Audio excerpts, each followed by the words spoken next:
todo lo de anatomía ya está cubierto, ¿ok? Entonces vamos a pasar, o voy a tratar de pasar o dedicarle más tiempo a las patologías que me gustaría que no olviden o que no dejen pasar, que tienen hallazgos a lo mejor sutiles o algunos tips importantes para poder reconocer uno del otro. Como quiera, voy a dedicar 5 minutitos a hacer una pequeña evaluación de anatomía en Kahoot, para que ustedes evalúen a sí mismos. Vamos a pasar a Kahoot. Voy a empezar.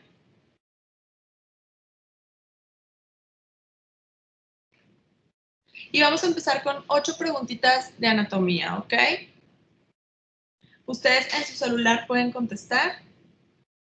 Cada pregunta tiene 20 segundos. Pueden intercambiar las respuestas, o sea, primero, si se equivocan, la pueden corregir.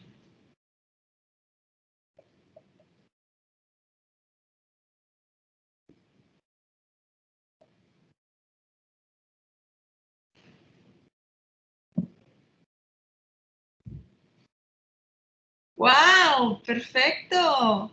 Todo el mundo sacó 100 en esta pregunta.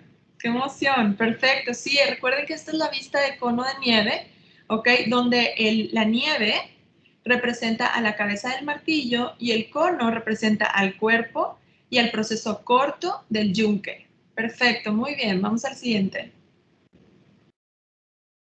Aquí también influye mucho la velocidad, pero no se equivoquen, mejor contesten bien.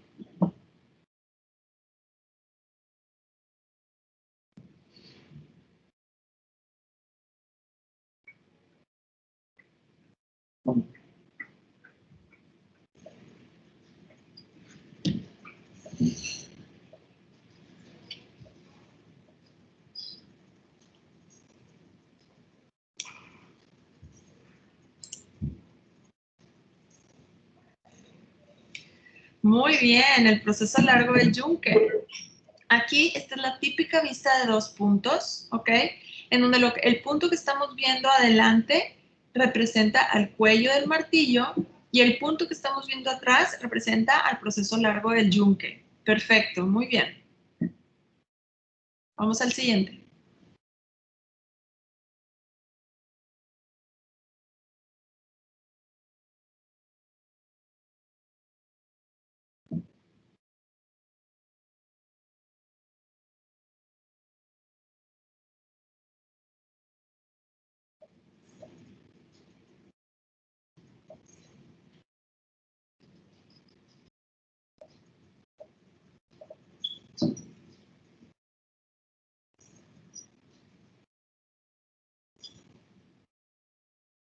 Ok, muy bien.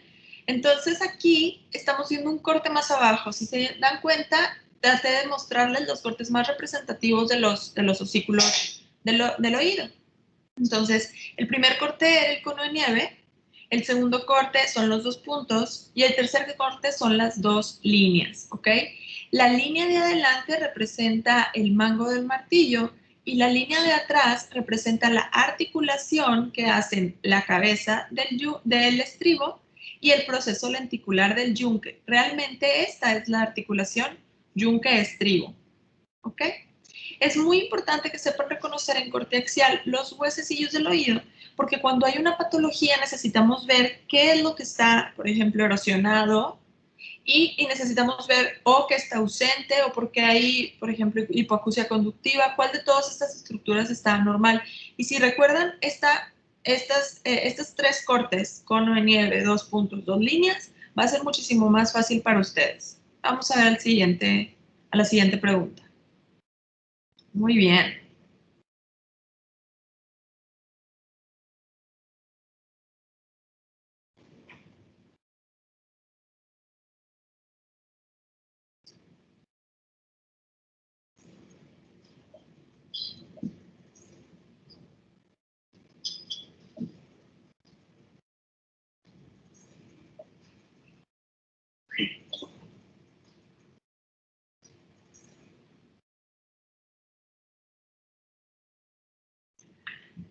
Ok, muy bien. Vamos a ver, muy bien, vamos a ver el contenido. Fíjense, esta es el corte más, casi más superior del oído, ¿ok? Fíjense, casi ni siquiera salen los huesecillos del oído. Estamos en el epitímpano, en la parte más superior. Vemos que ni siquiera se ve la cóclea. Eso es importante porque, así como en el canalículo, así como en el conducto auditivo interno, el facial está arriba, el nervio facial está arriba y el nervio coclear está abajo, siempre decimos lo mismo, ¿verdad? Que de los nervios que se ven adentro del conducto auditivo interno, 7 up, cock down, ¿verdad? Entonces, igual en el corte del oído. En el oído, lo primero que van a ver de arriba para abajo va a ser el nervio facial. Aquí esta curva de aquí es el segmento laberíntico del facial y después estamos viendo la primera vuelta o ganglio geniculado. Hacia adelante estamos viendo el nervio petroso superficial mayor y hacia atrás empezaríamos a ver el segmento timpánico del facial. Fíjense que aún no vemos cóclea, porque la cóclea y el facial no están en el mismo nivel. Bueno, excepto la porción timpánica que va bajando un poquito, entonces podríamos verla a nivel de la cóclea. Pero si no vemos cóclea, este es el facial. Y si vemos cóclea, lo que estamos viendo enfrente no es el facial, ¿ok? Muy bien, vamos al siguiente. Muy bien.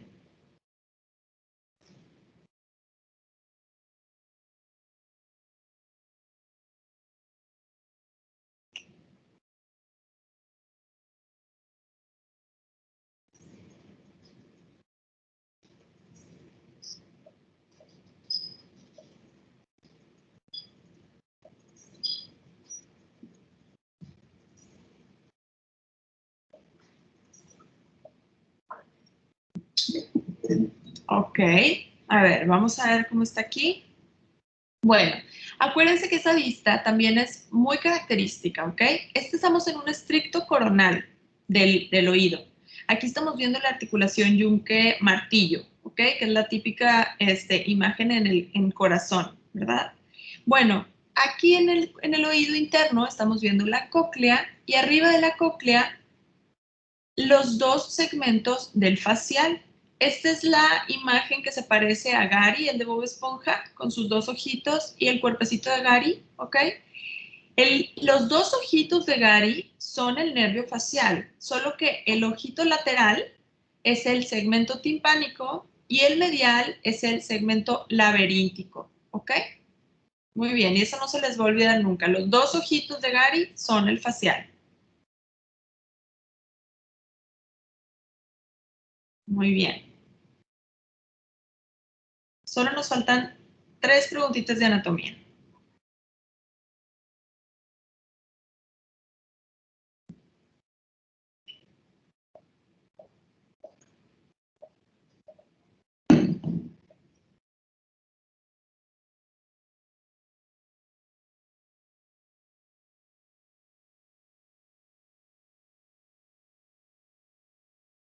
¡Wow!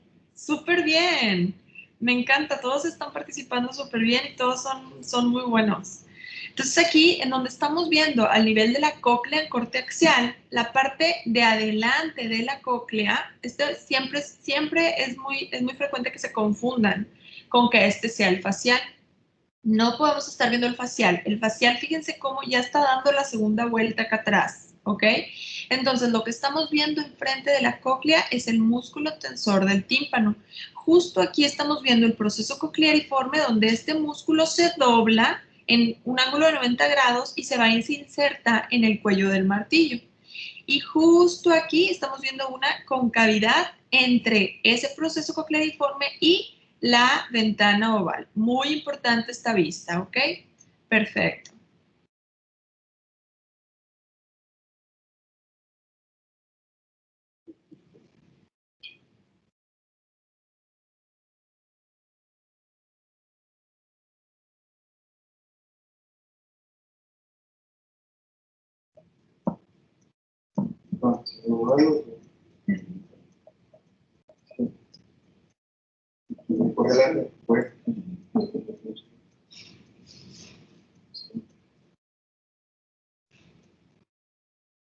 Muy bien. Esta es la ventana redonda, precisamente. Justo, este es el promontorio coclear, ¿lo ven aquí? El promontorio coclear se hace en la cavidad timpánica, justo en la vuelta basal de la cóclea. Y la vuelta basal de la cóclea está unida a la ventana redonda, ¿ok? Esta ventana tiene una disposición como si fuera un tubo en una situación vertical, ¿ok?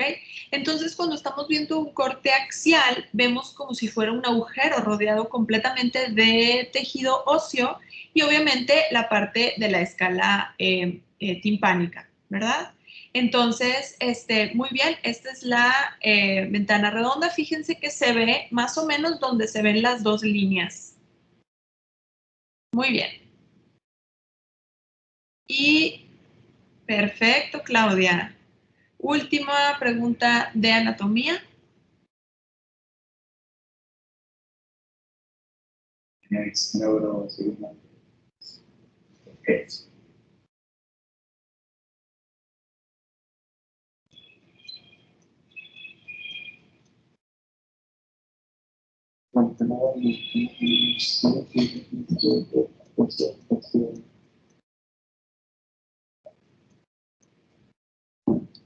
Ok.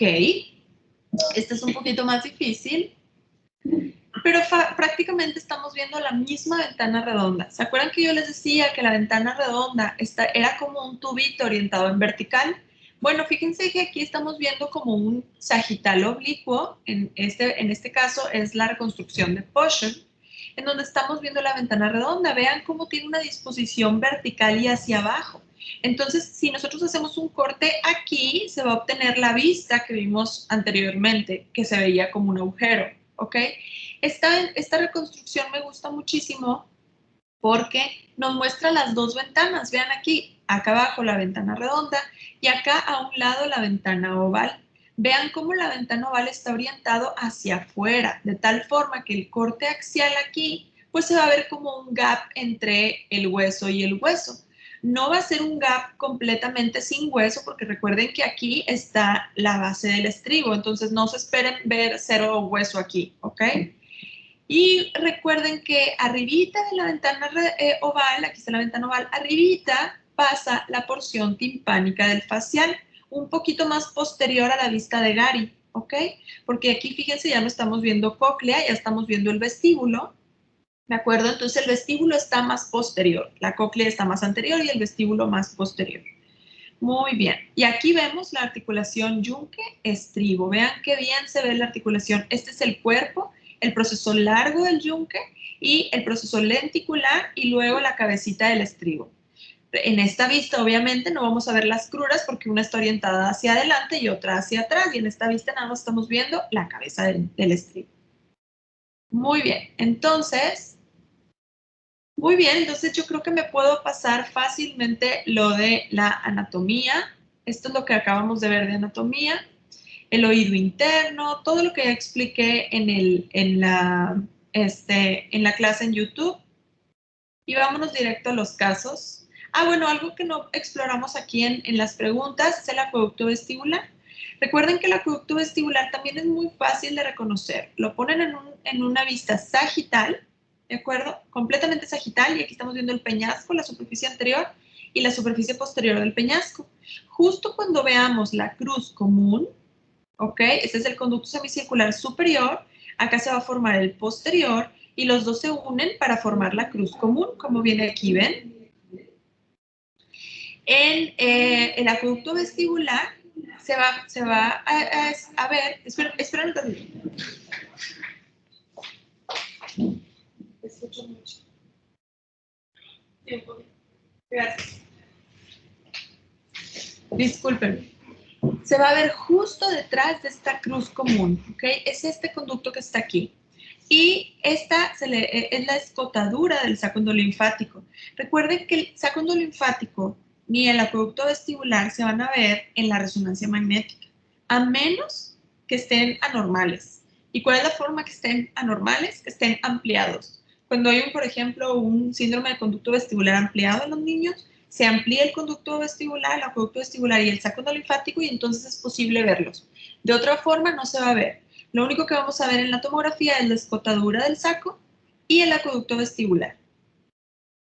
Este acueducto, recuerden que va y se une hasta el vestíbulo, pero por imagen no alcanzamos a verlo porque está demasiado delgadito. Entonces, lo único que alcanzamos a ver más o menos es que se aproxima a la cruz común. Y es la contraparte, el acueducto coclear. Mientras el acueducto vestibular tiene endolinfa, el conducto coclear tiene perilinfa, ¿ok? Como lo pueden ver aquí. Este se ve en muy cercano al agujero yugular, ¿ok? Y se ve como si fuera como triángulo. En un coronal se ve de esta forma. Tampoco nunca lo vamos a ver llegando acá a la perilinfa, pero vemos esa escotadura y no hay que confundirlo con una fractura, por ejemplo, cuando estemos valorando a un paciente politraumatizado.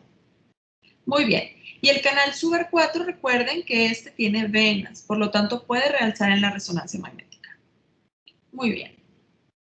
Este también es una de las estructuras que más se nos olvidan. Este se llama canalículo timpánico inferior. Este canalículo se forma entre la carótida y la vena yugular. Ahí justo va a formarse el canalículo timpánico inferior y va a tener una dirección hacia el hipotímpano. ¿Ok? Este es el grosor normal del canalículo timpánico inferior. Vean sus bordes bien lisos, bien definidos. Es importante para algunas patologías que vamos a revisar en esta presentación. Vean que también es muy fácil reconocerlo en un sagital. En este sagital, acá estamos viendo el conducto auditivo interno, una partecita de la vuelta basal de la cóclea, y acá estamos viendo la vena yugular y la carótida. Justo en medio, en esta V que se hace entre la yugular y la carótida, ahí vamos a ver el canalículo timpánico inferior. Y este contiene dos cosas importantes. Uno, el nervio de Jacobson, que es rama del noveno par, y la arteria timpánica inferior, que es rama de la arteria faríngea ascendente, que es de la carótida externa. Muy bien, vamos otra vez a Kahoot.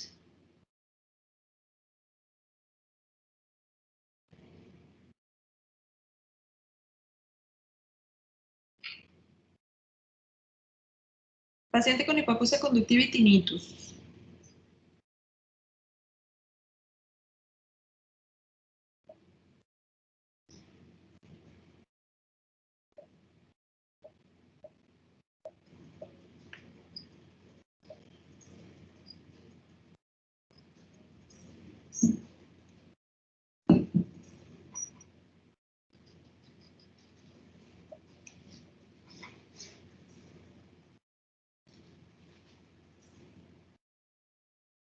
Excelente, perfecto.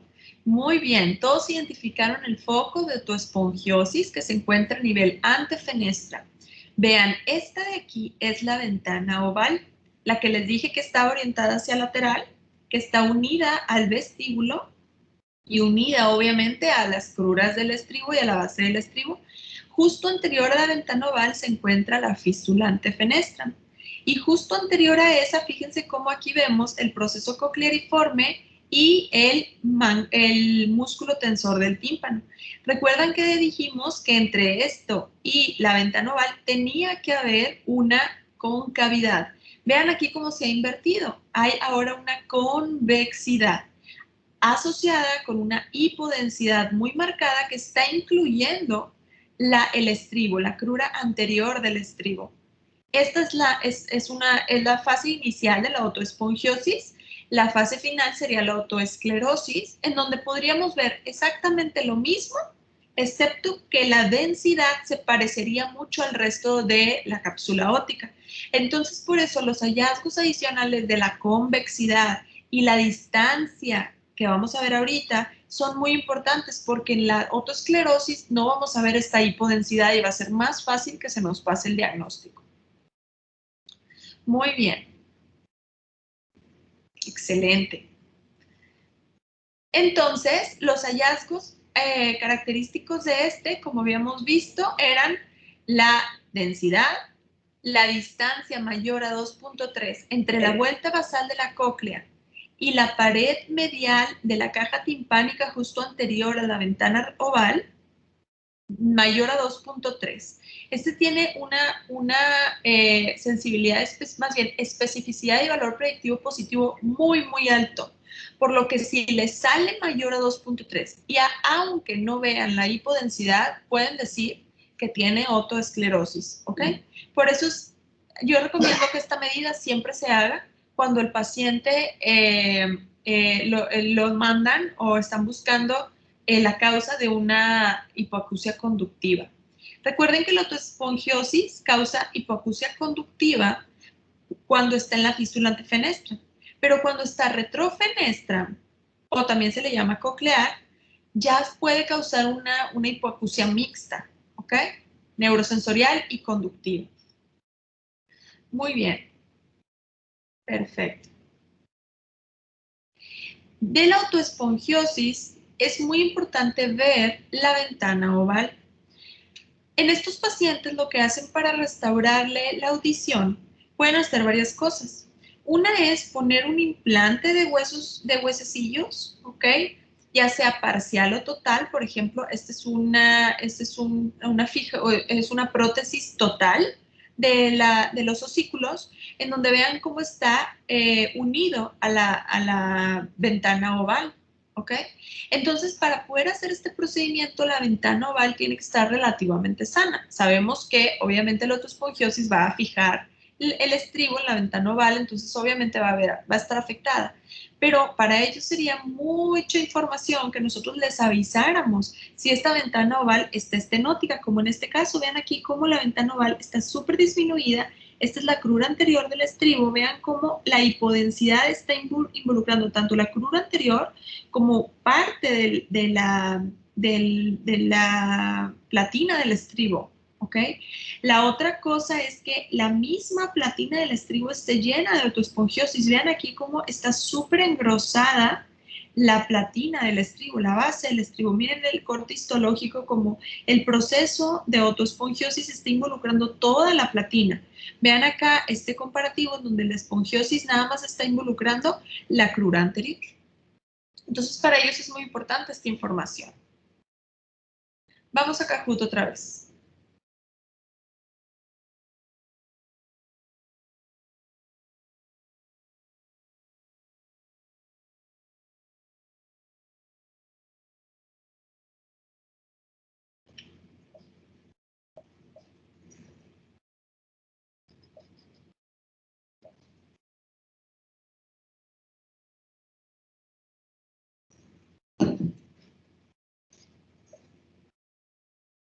Muy bien. Fíjense que es un cortecito más abajo de la ventana redonda, cuando todavía no se ve completamente redondeada, ¿ok? Pero sigue siendo la ventana redonda. Vean cómo hay un foco de autoesfongiosis que está involucrando a la ventana redonda. Eso también es muy importante porque el otro tratamiento que le hacen a estos pacientes es ponerle un implante coclear. Y los implantes cocleares se introducen a través de la ventana redonda. Pueden hacer un agujerito aquí también y hacer su propio agujero para poder introducir el implante, pero la mayoría de los casos prefieren la ventana redonda. Entonces, si la ventana redonda está estenótica o está afectada por la autoesfongiosis, ellos necesitan saberlo. ¿Ok? Muy bien. Excelente. Entonces, miren aquí la ventana redonda. ¿Se acuerdan de la ventana redonda que estaba un poquito más amplia? Vean aquí cómo está súper estenótica. Este es el mismo caso. Vean, este es una autoesfongiosis retrofenestra. Acuérdense que retrofenestra no quiere decir detrás de la ventana oval, ¿ok? Sino profundo a la ventana oval. Esta es una clasificación que hicieron los otorrinos. Entonces, cuando estaban en la ventana oval, le llamaban por la fístula antefenestra, y cuando estaban profundo a la ventana oval le llamaban retrofenestra, ¿ok? Entonces, también a la retrofenestra se le llama coclear y es prácticamente cualquier otra parte de la cápsula óptica que esté afectada por autoesfongiosis. Por ejemplo, la ventana redonda también sería clasificada como retrofenestra.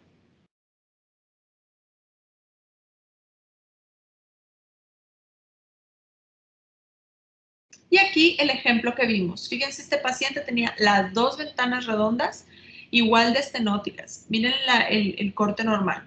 Recuerden que cuando les pongo este cuadrito amarillo es para que comparen con lo normal.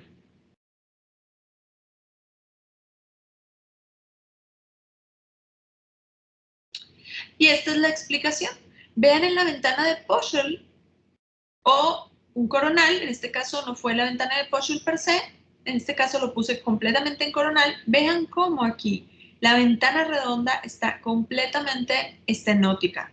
Véanlo en lo normal y compárenlo con un foco de autoespongiosis que esté involucrando esa zona. Muy bien. Ahora los ligamentos suspensorios de la cadena osicular. Bueno, recuerden que la cadena osicular está suspendida de la caja timpánica por estos ligamentos. Aunque son huesecillos muy pequeñitos, tienen que ser suspendidos por ligamentos, no van a estar flotando allá adentro de la caja timpánica, ¿verdad? El único que no tiene ligamentos es el estribo.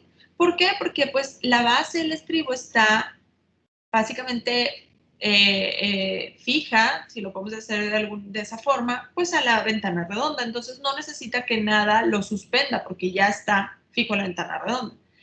Lo único que tiene es un músculo, que es el músculo del estribo. Este sale de atrás para adelante. Ahorita si veo el promontorio el promontorio, la eminencia timpánica, se los muestro, ¿ok? Y después están el resto de los ligamentos suspensorios de la cadena osicular. Fíjense cómo el martillo tiene tres ligamentos, el superior, el anterior y el lateral, que nace del proceso lateral del martillo. Después está el yunque, que tiene el superior también, y el posterior, que realmente el posterior se divide en dos, medial y lateral. ¿De acuerdo? Y bueno, acá está representado el músculo tensor del martillo. En las imágenes por tomografía va a ser un poquito difícil ver los ligamentos. Los ligamentos son súper delgaditos y solamente con mucha intención vamos a poder ver alguna sombra hiperdensa en los ligamentos. Fíjense aquí, el que más se ve regularmente es el anterior y el superior del martillo, pero se ven muy sutiles. Fíjense, este es el lateral y obviamente el que está en medio de los dos, el de la articulación incudo-maleolar. Este también es un ligamento, el que une a los dos, pero va a ser difícil de ver por imagen a menos que estuvieran anormales. Vean aquí cómo estamos viendo el corte más superior del epitímpano. Miren aquí, estamos viendo el facial, una parte de la vuelta de la cóclea, el facial y los huesecillos del oído. Vean cómo del lado derecho, que es normal, hay un gap de aire entre la cabeza del martillo y el techo del tímpano. Aunque ahí debe de haber un ligamento, casi no se ve. Ahora vean del otro lado, ese gap de aire no existe. Cuando lo reconstruimos en la reconstrucción de Poschel, vemos cómo prácticamente la cabeza del martillo está unida al techo del tímpano. Compárenlo con el otro lado, también hay un gap de aire. Entonces, eso también causa hipoacusia conductiva. Y entonces es uno de los diagnósticos diferenciales cuando los pacientes nos lo mandan por autoespongiosis, hay que buscarle intencionadamente que no tenga fijación osicular. Algunos pacientes se han reportado que no tienen hipoacusia conductiva y los ligamentos están un poco más densos que de lo normal, de lo que nos esperaríamos. Hay que tomar con reserva a esos pacientes, tal vez reportarlo, que vemos más calcificado o más grueso tal ligamento, pero que deberá ser, obviamente, correlacionado con la audiometría, para ver si realmente está condicionando una fijación osicular o simplemente es una variante anatómica en donde su ligamento está un poquito más grueso. Muy bien, vamos a Kahoot de nuevo.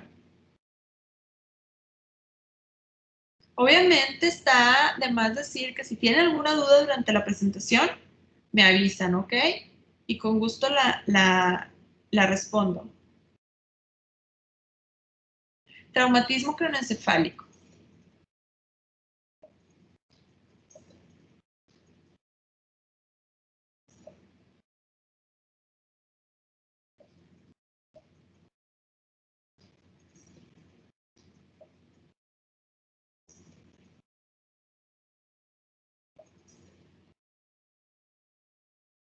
Ok, fíjense, por eso les insisto mucho en la anatomía.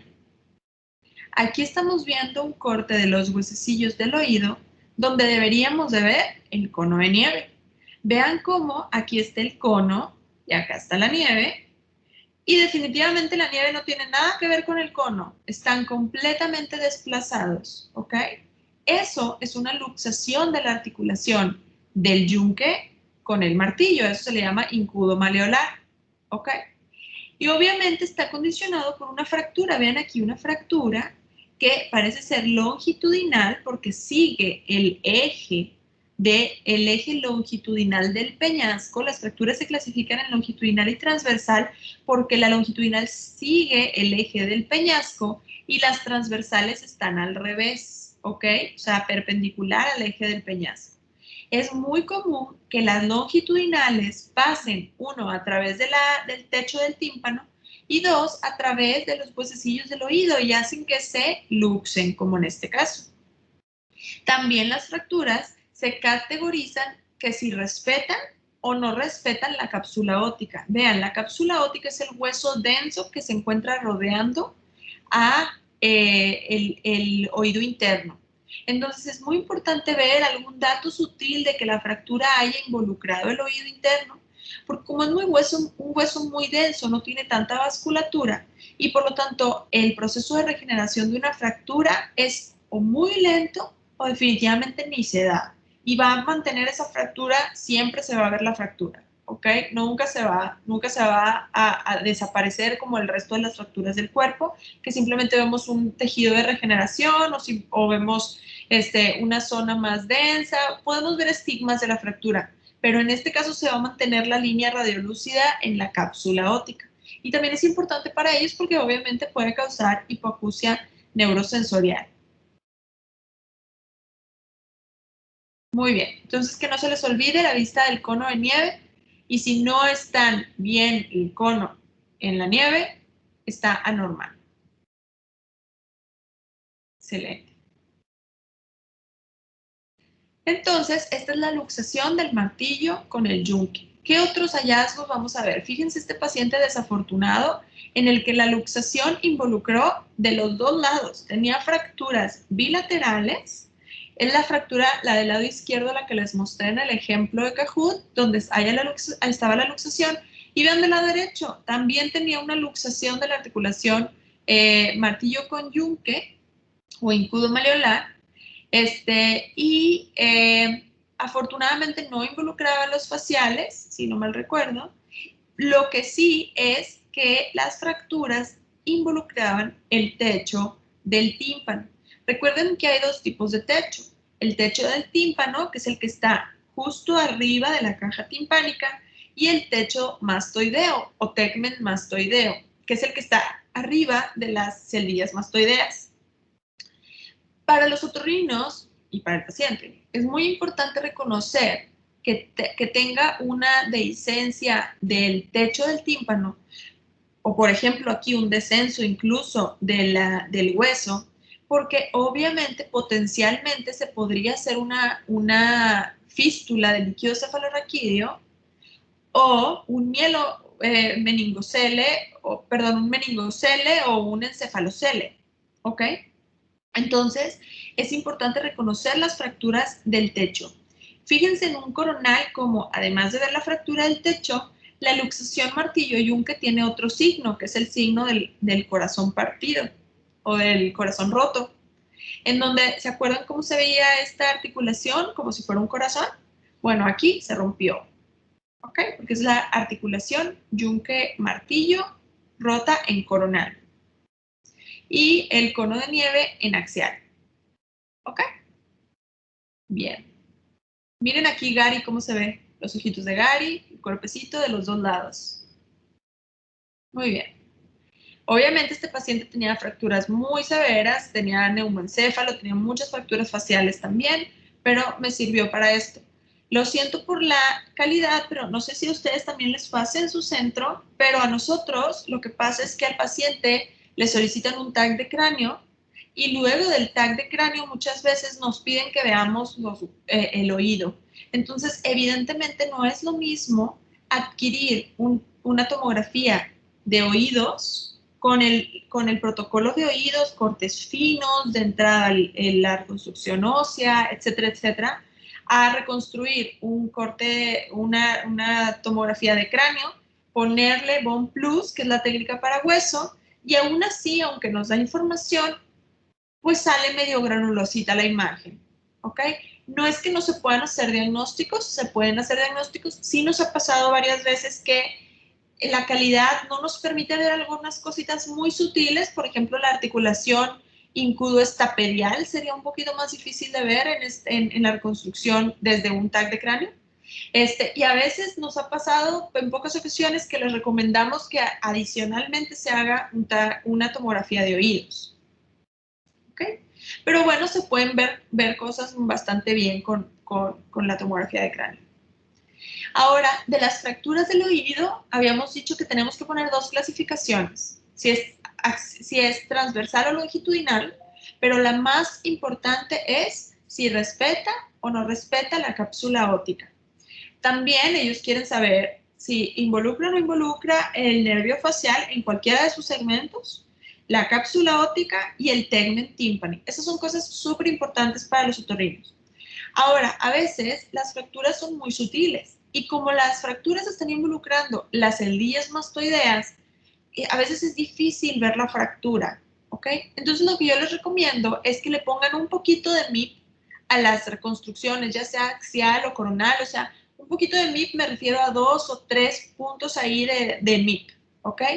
Vean cómo se acentúan mejor las fracturas. En este caso también ese mismo paciente está involucrando las paredes, la pared anterior del conducto auditivo externo. Esta es la articulación temporomandibular en corte sagital.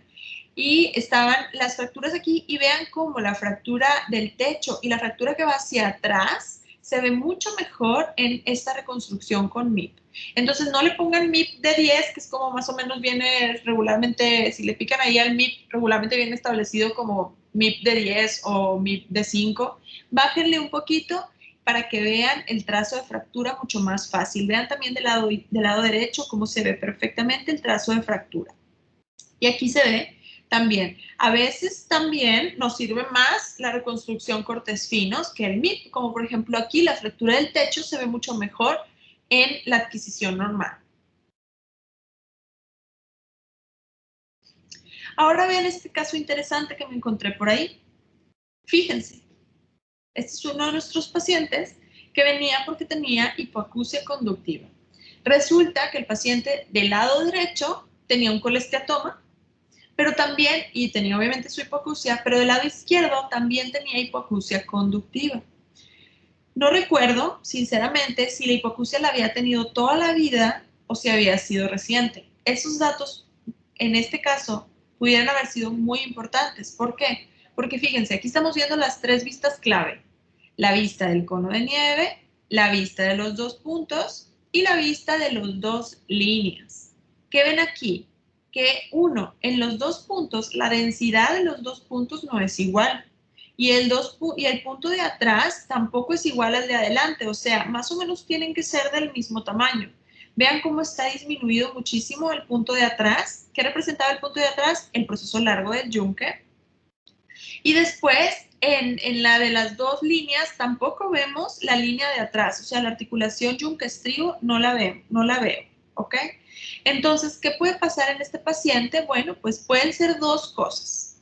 Puede ser que haya tenido un proceso inflamatorio en el oído y la parte de los huesecillos del oído que más se afecta cuando hay un proceso inflamatorio porque se compromete su vasculatura es el proceso largo del yunque. ¿Ok? ¿Qué pasa? El proceso largo del yunque es uno de los menos vasculares o le llega menos circulación y cuando hay un proceso inflamatorio se puede comprometer su circulación. Entonces se puede desmineralizar tanto que por imagen no se vea. Y entonces ellos pueden entrar a la caja timpánica y pueden ver el esqueleto del yunque y nosotros no lo vimos por imagen. ¿Ok? La otra cosa que puede estar pasando aquí es que haya agenesia de esa parte del huesecillo, del yunque. Recuerden que los huesillos del oído tienen diferentes orígenes embriológicos, ¿ok? Entonces pueden faltar algunos huesecillos y otros no, o una parte de los huesecillos y otros no. En este caso, vean cómo hice la reconstrucción acá de Poschel, y donde tendríamos que ver el proceso largo del yunque y la articulación yunque-estribo aquí. Fíjense cómo simplemente el proceso largo no se observa y el estribo, de hecho, está demasiado desmineralizado. Vean la mineralización normal del estribo y ahora vean la cabecita del estribo. Les hice esta reconstrucción, que es una reconstrucción oblicua pasando aquí a través de la ventana oval en el eje del estribo para poder ver el estribo completo. Y vean cómo vemos la crura anterior, la crura posterior, la cabecita, pero obviamente está demasiado desmineralizado. ¿Ok? Muy bien.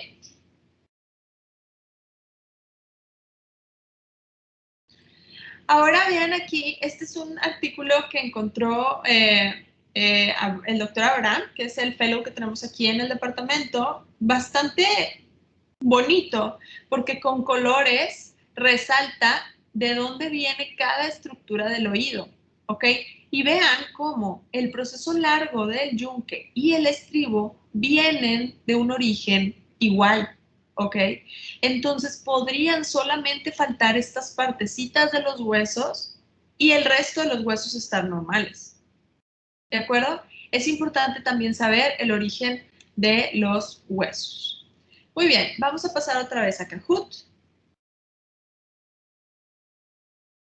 para una de las últimas preguntas.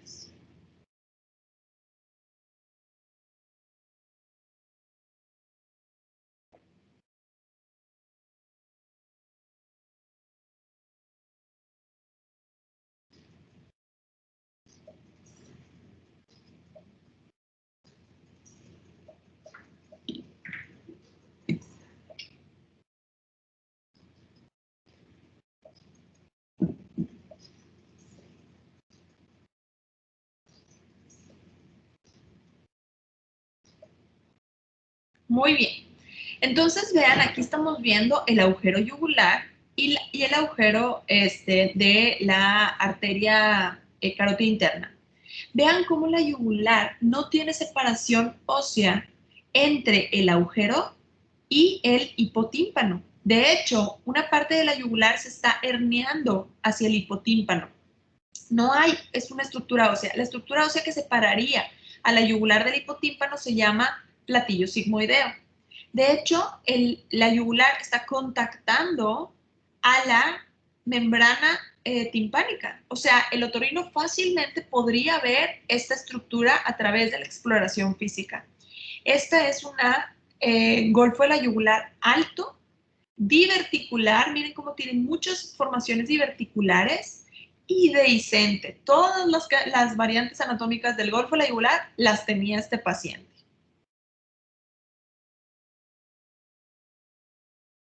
Ay, Dios. Muy bien. Entonces, vean otras reconstrucciones en coronal, cómo se veían los divertículos. En sagital, mira cómo se veían los divertículos. Y en axial. Entonces, es un golfo de la yugular alto, diverticular y dehiscente. Ahora, ¿qué vemos aquí? Bueno, esta es la reconstrucción de Poschel, en donde estamos pasando a través del conducto semicircular superior. Vean cómo una parte del hueso que rodea el conducto semicircular superior está deficiente, está ausente. Hay una dehiscencia del conducto semicircular superior. Eso es muy importante porque es muy importante porque normalmente el vestíbulo y los conductos semicirculares deben de estar completamente rodeados por hueso. Eso para garantizar que el sonido, o sea, las ondas que se transmiten hacia el líquido que está adentro en el laberinto, en la perilinfa y en la endolinfa, no se transmitan, no se deben de transmitir hacia los conductos semicirculares. Eso causaría que hubiera aquí un agujerito en los conductos semicirculares, causaría que el ruido se pudiera transmitir hacia acá, ¿ok? Porque se está disipando a través de este agujerito y aparte podría condicionar vértigo e hipoacusia, porque obviamente las ondas de sonido no se transmiten hasta el oído interno, hasta el oído de la cóclea normal, ¿ok? Entonces se le llama tercera ventana, porque pues la ventana oval, la ventana redonda, y pues esta es la tercera, en donde se podría disipar el sonido y por lo tanto condicionar una hipoacusia conductiva. Es importante hacer las dos reconstrucciones, la de Poschel y la de Stenberg, que recuerden que la de Stenberg pasa perpendicular al conducto semicircular superior, porque a veces la dehiscencia no se encuentra justo arriba del conducto semicircular, sino posterior. Entonces, si hacemos una reconstrucción de Poschel, tal vez nos podamos pasar una dehiscencia que sí podemos ver muy bien en la reconstrucción de Stenberg. Muy bien, pasamos otra vez a Caput. Solo faltan dos preguntitas.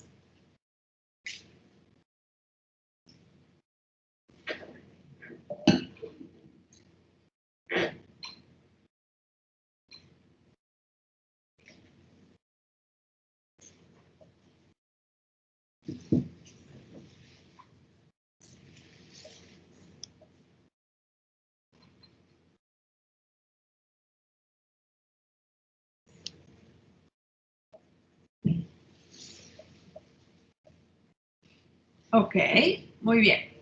Entonces, algunos contestaron colesteatoma de la pars tensa. Ok, es muy importante reconocer qué tipo de colesteatoma es. Y es súper fácil reconocerlo.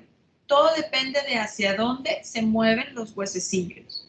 El colesteatoma de la pars flácida, como es en este caso, se va a meter entre los huesecillos y la pared lateral de la caja timpánica. Se va a ir hacia el epitímpano, como se puede ver acá también, y va a erosionar. Acuérdense que el colesteatoma, aunque es una lesión benigna, porque evidentemente no es una tumoración, puede erosionar porque es una lesión que es irritativa, entonces erosiona. Esa es la característica del colesteatoma, erosión. Erosiona la caja timpánica, erosiona los huesillos del oído y los desplaza. Entonces, si algo se encuentra que está erosionando en la lateral a la caja timpánica y lo está moviendo hacia el medio a la caja timpánica, ese es un colesteatoma de la pars flácida. Si hay un colesteatoma de la pars tensa, regularmente este crece al revés, crece medial a la caja timpánica y la lateraliza, ¿ok? Entonces, y regularmente el de la pars tensa se mete también acá al antro y al aditus atantrum, etc. Vean cómo el cono de nieve prácticamente está partido longitudinalmente a la mitad, está súper erosionado y también está erosionado el proceso largo del yunque, como pueden ver aquí en esta vista de 2 puntos. Muy bien. Este es el colesteatoma que les decía, la erosión, el desplazamiento, y es un colesteatoma de la pars flácida. Ahora vean la contraparte, el colesteatoma de la pars tensa. En este es más difícil porque definitivamente aquí estaba completamente distorsionados los huesecillos. Vean un oído comparado con el otro. Para empezar, el cono de nieve no se observa, entonces está erosionado. En los dos puntos tampoco se observa el punto posterior. En las dos líneas tampoco se observa la línea posterior y la línea anterior está medio dudosa de que sea línea. Entonces está también erosionado. Y hay una lesión que está involucrando la pared, la membrana timpánica en la paraporte posterior y se está metiendo hacia el aditus atantrum, hacia el epitímpano, hacia el aditus atantrum y hacia el antrum. Además, que vean que está muy pegadito al nervio facial, a la porción timpánica del nervio facial. Este es la membrana oval, la ventana oval, y arribita tenemos el segmento timpánico. Bueno, fíjense cómo está en contacto y no hay hueso que divida el segmento timpánico. Entonces, podría ser que esté involucrado. Puede ser que los pacientes no tengan parálisis facial todavía, pero es importante porque ellos, al momento de ir a quitar el colesteatoma, necesitamos decirles que se pueden encontrar con el nervio facial ahí. ¿De acuerdo? Entonces, este es el colesteatoma de la pars tensa. Y en la resonancia magnética es súper facilísimo de ver, ¿verdad? Porque hay dos lesiones solamente que restringen en el oído. Y una de ellas, y la más característica, es el colesteatoma. El colesteatoma, fíjense aquí, tenemos que hacer, sí o sí, tiene que llevar el protocolo un axial no epi de difusión y un coronal no epi de difusión. Tiene que ser esos, ¿ok? Porque puede ser que en el coronal se vea y en el axial no, y viceversa. El colesteatoma normalmente es una lesión hiperintensa en T2, hipointensa en T1 y que no realza la administración de material de contraste, pero sí restringe. Todos esos datos son un colesteatoma. Vean en la resonancia también cómo podemos ver la erosión del epitímpano aquí. Y podemos hacer secuencias adicionales para valorar si tiene o no encefalocele o meningocele o fístula de líquido cefalorraquídeo. Doctora Jennifer, por favor, ¿me podría indicar si me puedo pasar 10 minutos de las 8? Pues sí, no hay problema, no se preocupen, el tiempo que usted necesite. Ah, muy bien. Ok, ¿vamos bien? ¿Ninguna pregunta?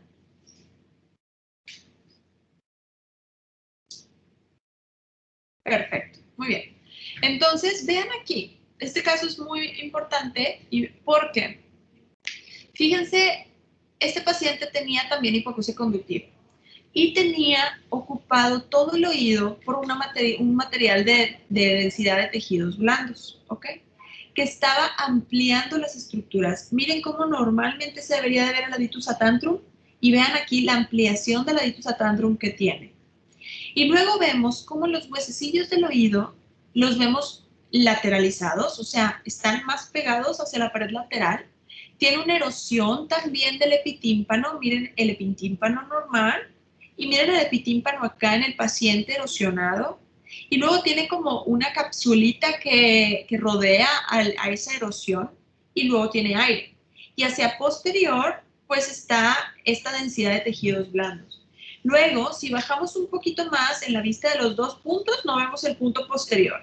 Y en la vista de las dos líneas tampoco. Entonces no hay proceso largo ni articulación yunque-estribo. Entonces, ¿qué está pasando? Este paciente tiene estigmas de que tiene un colesteatoma y tiene estigmas de que aquí tuvo un colesteatoma. Eso es algo muy importante. Porque recuerden que los colesteatomas se pueden extruir solitos, ¿ok? Entonces, lo que pasa, y en esta vista coronal, aparte, teníamos dehiscencia del segmento timpánico, tenía perforación timpánica, etcétera. Entonces, ¿qué es lo que pasa aquí? Que sucede algo que se llama autoaticotomía. Esto es cuando el colesteatoma se extruye solito y deja los estigmas de que ahí estuvo. O sea, deja las erosiones, deja las lateralizaciones, etc. Ahora, este paciente puede ser que todavía tenga colesteatoma y que no se haya extruido completamente, ¿okay? O que tenga una autoaticotomía parcial. Una parte se extruyó y otra parte todavía está aquí. Bueno, en ese caso, el estudio que nos va a ayudar para definir si esto que está aquí es colesteatoma o solo proceso inflamatorio es una resonancia magnética. Ahorita se las voy a mostrar. Fíjense cómo un colesteatoma desde el punto de vista patológico tiene una capsulita, ¿ok? Entonces todo esto de adentro es queratina y luego tiene una cápsula, ¿ok? Que son de células estratificadas de epitelio escamoso, ¿ok? Entonces esta capsulita es la que se mantiene acá, ¿de acuerdo? Ahora vamos a ver una comparación entre el coronal de uno y otro lado. Vean aquí el escutum normal y vean el escutum del otro lado, está súper achatado, está erosionado, es porque el colesteatoma estuvo aquí. Y obviamente la expansión del el epitímpano. Ahora vamos otra vez a Kahoot.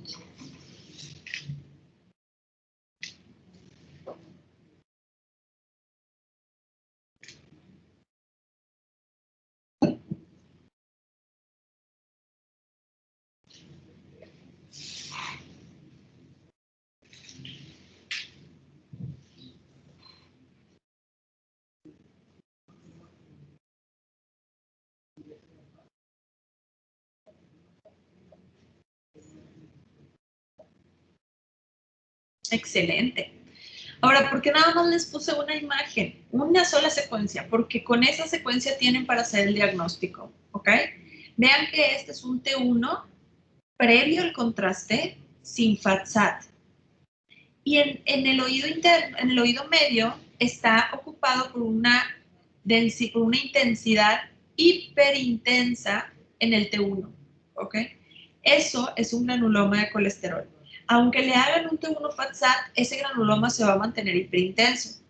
Y hay poquitas cosas que se ven hiperintensas en el conducto, en el oído medio. Y el granuloma de colesterol prácticamente es la mayoría de los casos, ¿ok? Puede ser que a lo mejor un sangrado también, por ejemplo, un paciente con fracturas, pues se ve hiperintenso porque es sangre. Pero al final de cuentas, el granuloma de colesterol es eso, es sangre y que está causando expansión. Miren, este es el mismo caso que estábamos viendo ahorita en la tomografía, donde estábamos viendo la expansión del epitímpano y del hiatus atantrum y antrum. Entonces, fíjense que este paciente realmente lo que estaba desarrollando acá atrás es un granuloma de colesterol. Fíjense cómo siempre se mantiene y no realza con la administración de gadolíneo. Esto es importante porque obviamente en el T1 postcontraste también lo vamos a ver hiperintenso, pero no quiere decir que realce, sino que simplemente está hiperintenso desde un inicio. Y en el T2 se ve también hiperintenso. Si le pudiéramos hacer una técnica de sustracción digital, podríamos ver que esta zona no realza nada. Ese es un granuloma de colesterol y la característica es que amplía los espacios y que se ve hiperintenso en T1. Ahora, este mismo paciente, fíjense cómo, de forma muy importante encontramos un foquito que realzaba en la parte más anterior y superior del epitímpano. Perdón, no que realzaba, que restringía, ¿ok? Esa era una zona de colesteatoma residual. Ese paciente que tuvo una autoadicotomía, bueno, tenía una pequeña zona de colesteatoma en la parte más superior y anterior del epitímpano. Esa es la ventaja de hacer una resonancia magnética. Podemos saber exactamente dónde se encuentra un colesteatoma residual. Vean cómo en el axial sí se ve ese punto de restricción y en el coronario es muy difícil de verlo. Era este de aquí. Esa es la ventaja también de hacer las dos técnicas, la de coronal y la de axial. Siempre todos los oídos tienen que tener esto. Y el colesteatoma restringe. Entonces este paciente tenía las dos cosas, tenía granuloma de colesterol y tenía un colesteatoma residual. Ahora vean este otro ejemplo, este está muy bonito porque vean cómo, uno, a ver, déjenme ordenar mis ideas. Aquí está la carótida interna y aquí está la yugular. Vean cómo de la carótida interna se desprende un canalito, ¿ok? Una estructura redondeada como si fuera una estructura tubular que se va hacia el promontorio coclear, se pone en el promontorio coclear, vean aquí viene, ¿ok?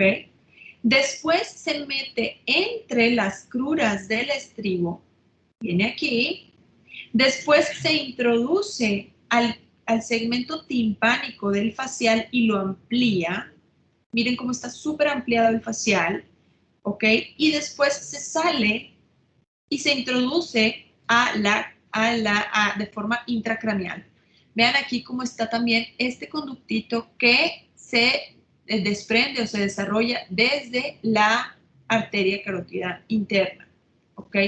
Esta es una variante, porque al final de cuentas es una variante o una persistencia de algo embriológico que se llama arteria estapedial. Esta arteria estapedial normalmente probablemente no sé si ve, no, sí, ahí está. Esta arteria estapedial normalmente debe de involucionar, pero en algunos pacientes no involuciona y es una variante hasta cierto punto anatómica, ¿ok? Y esta variante puede ser asintomática o puede ser que dé síntomas. ¿Qué síntoma daría? Pues tinnitus. Obviamente si está pasando un pulso a través del estribo, debería de dar tinnitus, ¿verdad? Y la otra cosa es que es una variante anatómica que es sumamente importante cuando el paciente se va a someter a algún tipo de cirugía. Como por ejemplo, si tuviera aparte un colesteatoma. Esa estructura vascular sería potencialmente una complicación durante la cirugía. Ahora vemos este otro ejemplo de otra patología. Esta me encanta porque es también muy característica por imagen. Vean cómo a nivel, esta es la carótida interna, la yugular atrás. Vean cómo a nivel del golfo de la yugular tenemos una lesión. Ahora tenemos que categorizar cómo se ve esa lesión. Uno, el hueso. El hueso se ve como destructivo permeativo, ¿ok? Está ocupado por una lesión que es heterogénea en T1, con focos hiperintensos en T1, tiene focos hipointensos en T2, ¿ok? Y que son como tubulares, como vacíos de flujo, y que tiene muchísima vasculatura. Cuando le ponemos material de contraste, vean cómo realza de forma significativa. Todas esas características que les dije son indicativos de un paraganglioma yugular, ¿ok? Recuerden que el paraganglioma se divide o se nombra según donde se encuentre. Puede ser que solo se encuentre yugular y puede ser que se meta hacia la caja timpánica y entonces se le llamaría yugulotimpánico, ¿ok? O puede ser que solo se encuentre en el tímpano, a eso le llama paraganglioma timpánico. O puede ser, por ejemplo, que se encuentre en la carótida, en el vago, se le llamaría paraganglioma carotidio vagal. Al carotidio también se le llama glomus carotidio, ¿ok? Pero es súper característico este hueso y este patrón de sal y pimienta. La sal son los puntos hiperdensos que vemos en el T1 y la pimienta son los hiperintensos e hipointensos que vemos en el T2. ¿Okay? Y esto es porque la tumoración es sumamente vascular, entonces hay depósitos de colesterol por sangrado y aparte hay flujo muy rápido. ¿Ok? Fíjense este otro paraganglioma, este se extendía desde, muy probablemente era del vago porque estaba desplazando a la carótida externa e interna hacia adelante, eso es algo súper importante, el desplazamiento de las estructuras, y este estaba posterior a la carótida interna externa, la yugular, miren dónde está, acá atrás y a un lado, entonces lo que está en medio de la carótida y la yugular son los nervios. En este caso podría ser el vago, el noveno,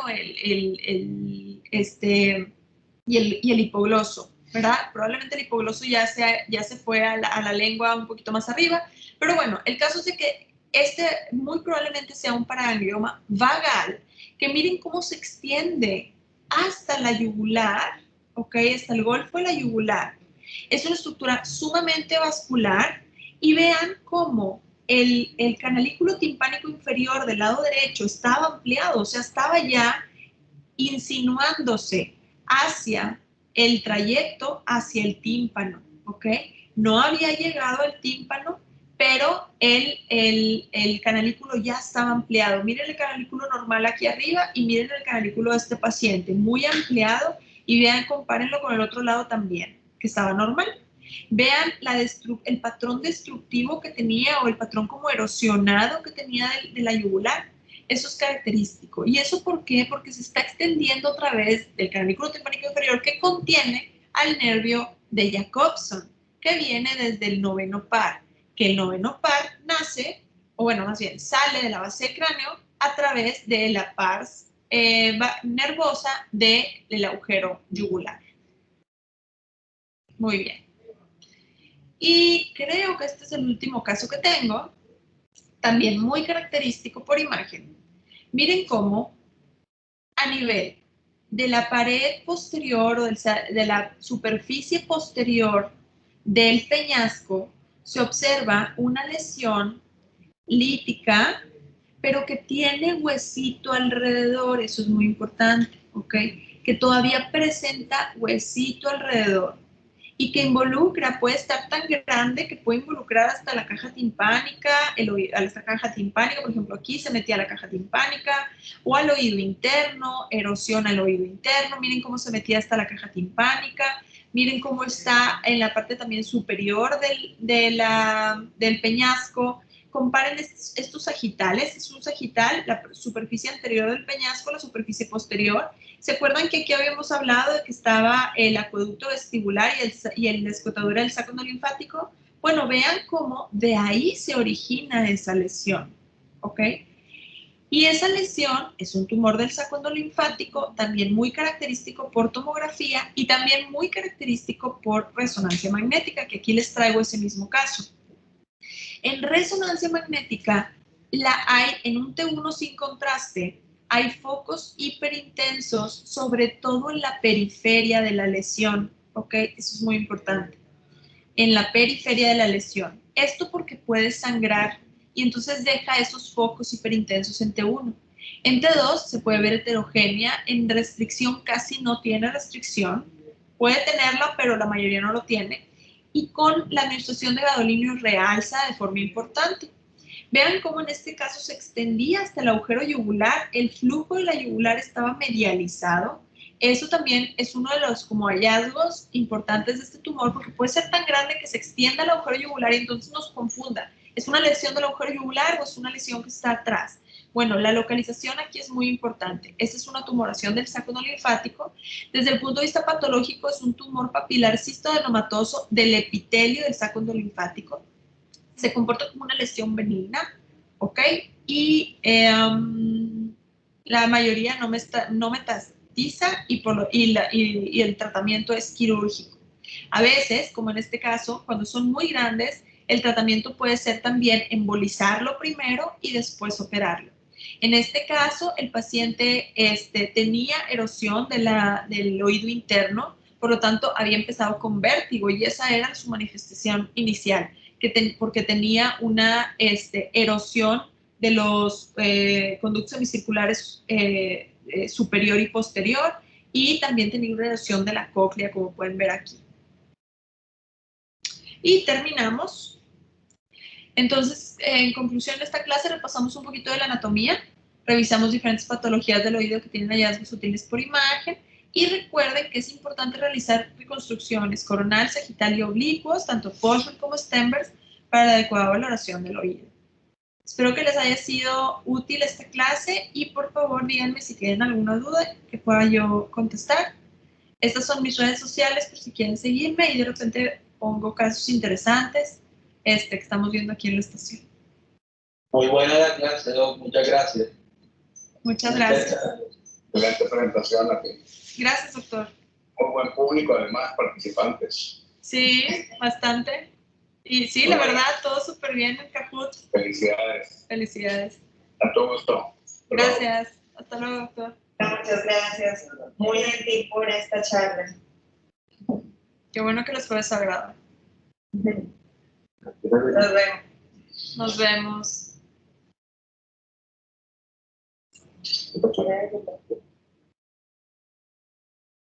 ¿No sé?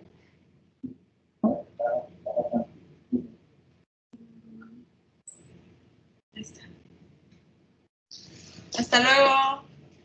¿Puede poner sus redes sociales otra vez un segundito? Ah, claro, claro que sí. Por favor. Una pregunta. Hola. Hola. Hola, doctora. Muchísimas gracias por la presentación. Tengo una pregunta. Usted mencionaba cuando hablaba del colesteatoma que era una de las pocas lesiones que restringían en el oído. Ajá. Voy a preguntar por cuál es esa otra lesión. El granuloma de colesterol. El granuloma de colesterol también puede restringir. ¿Ok? Pero no siempre. No, no siempre. De hecho, es raro. Es raro que restrinja, pero si lo ven característicamente hiperintenso en T1, el granuloma de colesterol, aunque restringe un poquito, como quiera, llámenle granuloma de colesterol, ¿ok?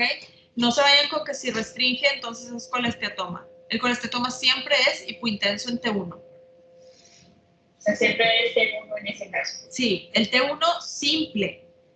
Sin FATSAT es muy importante en el oído. Gracias.